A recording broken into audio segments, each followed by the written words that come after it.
நானும் எல்லா தடவை ரம்ஜானுக்கு வட்டலாப்பம் ட்ரை பண்ணுவேன். பட் நான் எக்ஸ்பெக்ட் பண்ண டேஸ்ட்டில் இருக்காது. இல்லையா, இந்த ஷேப்பில் இருக்காது. ஒரு மாரி ஏனோ தானோன்னு தான் வரும். பட் இந்த இயர் நான் ட்ரை பண்ண வட்டலாப்பம் உண்மையிலேயே சாப்பிட்றதுக்கு அவ்வளோ சூப்பரா இருந்துச்சு. ரொம்பவே சாஃப்ட் அண்ட் ஸ்பான்ஜியா இருந்துச்சு. எப்படி பண்ணுறதுன்னு பார்க்கலாமா? அதுக்கு ஒரு மிக்ஸி ஜாரில் 6 முட்டையை உடைச்சி சேர்த்துக்கலாம். இதோட 10லேருந்து 15 முந்திரி பருப்பு, 4 ஏலக்காய், 1/2 டம்ளர் அளவுக்கு பால் இதோட சேர்த்துக்கிறேன். இதோட மில்க் மேட் கொஞ்சம் சேர்த்துக்கிறேன். இது ஆப்ஷனல் தான், நீங்கள் விருப்பப்பட்டால் சேர்த்துக்கோங்க.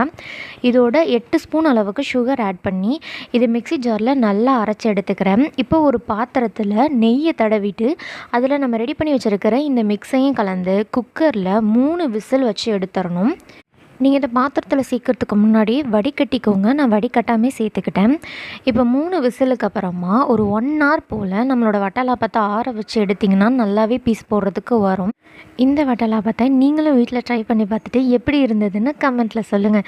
இது மாதிரி மோர் நல்ல வீடியோஸ்க்கு எங்களோட சேனலை சப்ஸ்கிரைப் அண்ட் சப்போர்ட் பண்ணுங்கள்.